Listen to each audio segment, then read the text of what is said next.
Okay, sorry. We have Michael Pittman, Talanoa Hufanga, and Coach Helton. Coach, we'll start with some comments, and then we'll take questions.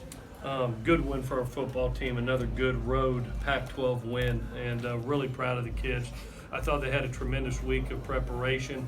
I thought they brought the right energy and the right attitude today, and I thought they really made a statement for their team of what they're trying to attempt to do down the stretch here.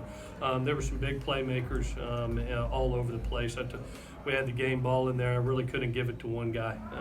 This was really a team win. And there were big plays made by a lot of people defensively.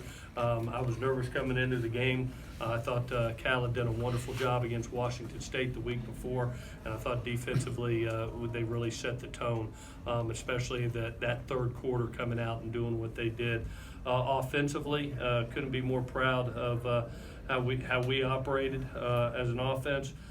4 touchdown passes. I think that defense had only given up 9 total for the entire year. That's a really, really good defense, and proud of our kids for how they operated.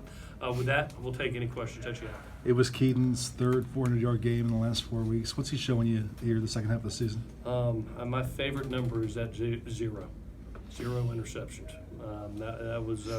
That's a really good defense, and you know, I think Justin Wilcox is one of the better defensive coaches in the country, and I'll never forget being here and Sam Darnold having one of his hardest days because of how they mix up coverages, pressures, and things like that. And credit the offensive line. They did come after us, and they held up. And credit the wideouts. I thought they did an unbelievable job when they got their one-on-one situations, making big plays for the kid, and he protected the football. And that's when you have 4 touchdowns and 0 interceptions, that's a hell of a day. Specifically as a thrower, is Keaton the best that you've had while you've been here? I tell you the one thing he's doing a really nice job of, Adam, is he's giving his kids a chance to make plays. You're not seeing a lot of overthrows, you know, and I think that's the mark of a good quarterback, is giving your kids an opportunity to make the plays for you. And his attitude, you know, that's the other thing that stands out to me. Always positive, always energetic, always poised, and takes command of the offense. He doesn't look flustered at any point in time. He's been out here. And, you know, in that game, it was really I thought the separation was the drive right before half. We had talked about that, how important ending the half and beginning the half was going to be. It's the last thing we talked about in our team meeting because we had lost that last year, if you remember. We had a turnover that happened right before halftime, and it came out flat in the third quarter, and that cost us a loss against this team last year. We discussed it as a team, man, and the kids took it to heart. I mean, to go down, get that 2-minute drive for a touchdown, then come right out of the second half, and double up with another touchdown. That was the separation we needed. Was that why Does you? anything about Keaton surprise you anymore at this point? No, I mean, like, he's showed up and he's been the same guy week in and week out, and I think he's getting better, and he's showing us that he's like a elite college quarterback. Michael, were you aware that you were close to over 1,000 yards, and what was going through your mind when you passed that? I knew that I was close before. I don't know what I'm at now, but I mean, that's a big deal, I guess. So I'm just thankful that I had that opportunity. I'll say this, I think that's another 150-yard game for the kid, and I hope that the nation starts looking at him as one of the top kids in the country. He deserves to be looked at for some national awards of the year he's having. He's one of the elite kids that are out there. Mike, what happened on the play with the ref in the third quarter? I think that was the one where I ran into the ref, and it was just unfortunate that it happened on third down, and it happens. We just got to keep moving forward, and it was a little frustrating. Like, I walked off mad at the ref, but it wasn't his fault. So. Mike, what have been your thoughts on Drake London's emergence? I thought Drake has been big time.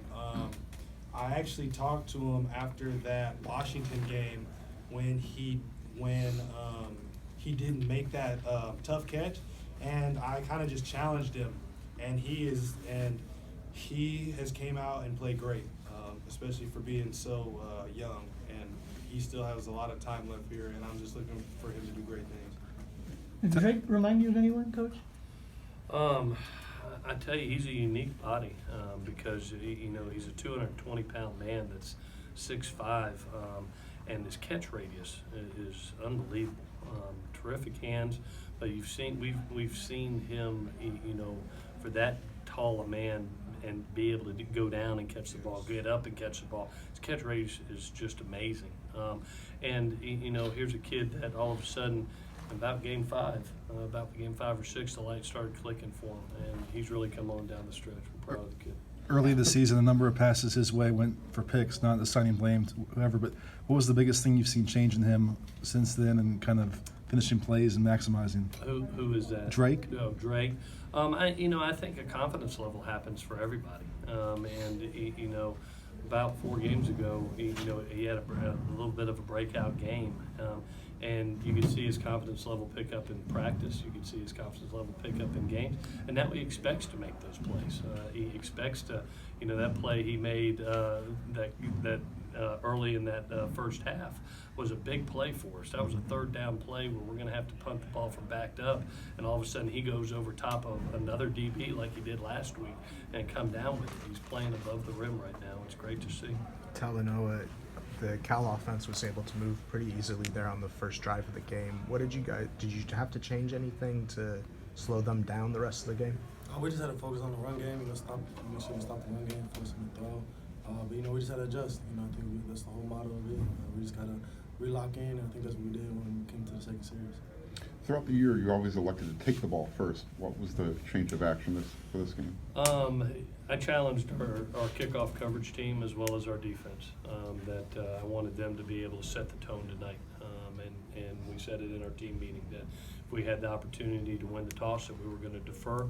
I was going to put that strike force out right off the bat and get back on the horse and go cover it and get it down. And then defense, I wanted them to set the tone. I was really proud after that first drive. There was no panic or anything amongst anybody that was there. We got 2 penalties on that drive that allowed them to get to the plus side of the field.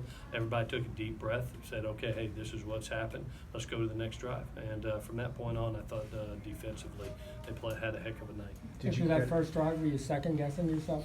No, none at all. Sometimes you have to be able to show confidence, Stan, in the guys that are around you and let them know that, hey, I'm confident in you.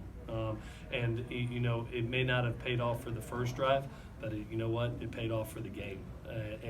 When a coach has confidence in the men that are around him, they'll feed off of it. And that was what I wanted to happen. I believe in these kids. They keep on showing up each and every week and putting their best foot forward. And, they got a chance to win the last 5 out of the last 6 games next week and really put an exclamation point on the season. Talanoa, what did you see as the difference between the 2 quarterbacks, and did you guys switch anything up when he went out? We knew both of them was capable to run.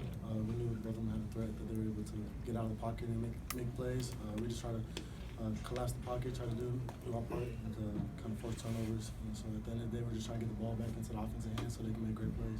Michael, what are your thoughts heading into your last game at the Coliseum next week?